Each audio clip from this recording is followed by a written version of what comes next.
O que eu acho mais relevante nessa história? Primeiro, já foi tarde. Não devemos comemorar a morte de ninguém. Quase todo mundo que diz isso, salvo raríssimas exceções de cristãos realmente cristãos, estão falando isso por hipocrisia. Então você não ia festejar se o Hitler fosse morto. Alguns deles são tão hipócritas a ponto de desejar a morte do Bolsonaro, mas depois repetem, não, nenhuma morte, não devemos comemorar a morte também. Como não? O sujeito é um piece of grab, é um monstro, um psicopata, uma ficha corrida de vários estupros e assassinatos, e eu estou pouco me lixando. Não temos pena de morte, blá, blá, blá, blá, blá. Então aí começam as questões importantes. Vamos lá. Primeiro lugar, o clima de popular, de clamar por execução, bandido bom e bandido morto, linchamento, até empalar o sujeito em praça pública, né? Ele é decorrente do clima de anomia instalado no país por conta das ideias de esquerda. Então, a primeira coisa que a gente tem que entender aqui, com coerência e lógica, é a linha causal das coisas. É a cronologia. Por que tanta gente no Brasil vibra com o CPF de vagabundo cancelado? E usa, inclusive, esses termos.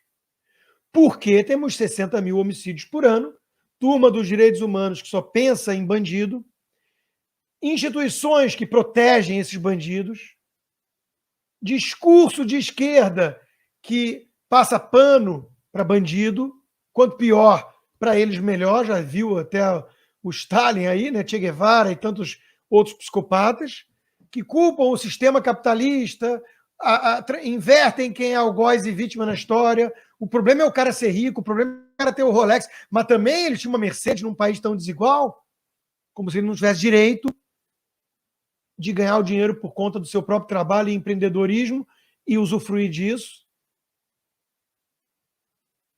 Tudo invertido no país. Aí o cara não pode ter arma para se defender, aí a polícia prende, enxugando gelo, e o sistema solta, e aí nesse clima, meu chapa, você parte pro vai ou racha.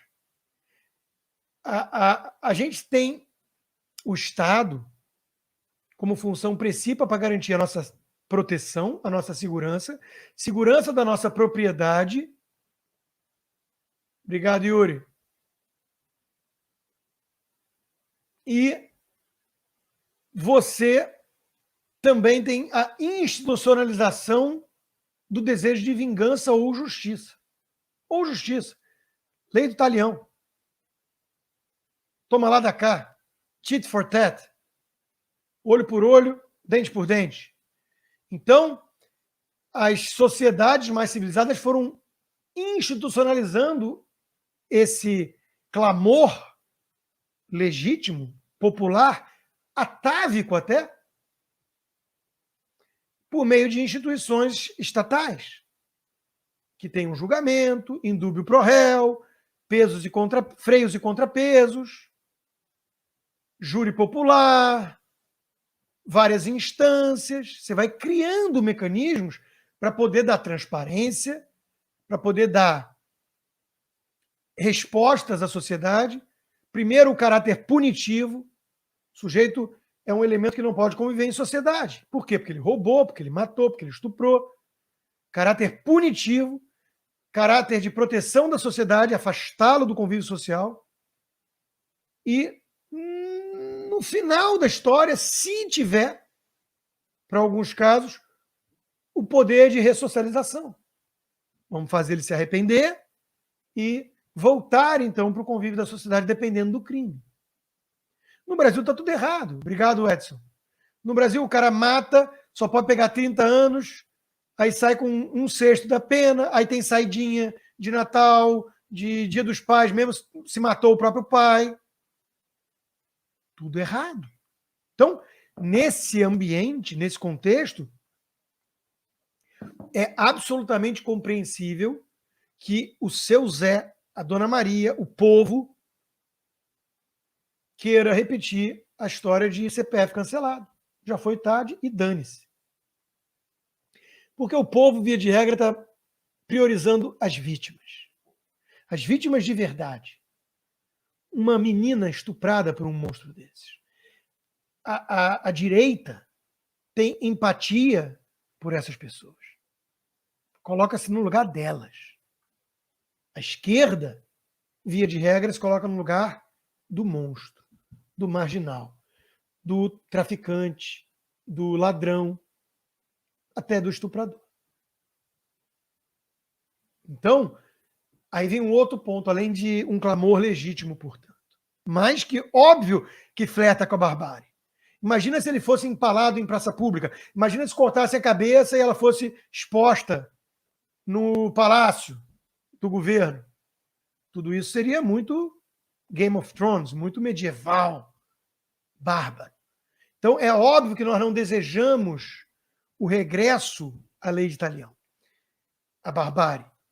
Mas nós temos que entender a origem do problema.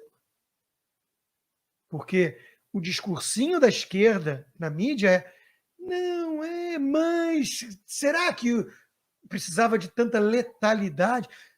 Hã? Não, mas será que... Não, executaram ele. Executaram? Executar é você pegar uma pessoa desarmada e meter um tiro na nuca. É o que Stalin, Che Guevara, Mao Tse Tung e todo filha da mãe comunista, quando chegou ao poder, fez. Isso é executar. Um monstro armado, com o cartucho totalmente municiado, disparando contra a polícia, não é execução. E não há letalidade de equilíbrio para isso. São vários policiais alvejando ao mesmo tempo. Rodrigo Pimentel, ex-BOP, explicou isso muito bem hoje na Rede TV mais cedo. Numa entrevista que participou aquela, que nunca aprende nada que precisa aprender. Então não há excesso nisso. Morreu com 30 buracos. So what? Tinha um monte de policial atirando e ele atirando na polícia e a polícia revidando. E eram vários policiais, porque era uma operação enorme. Qual o problema de ter 30 buracos? Qual é a diferença que faz? 6, 18, 30 ou 50? Para mim é indiferente.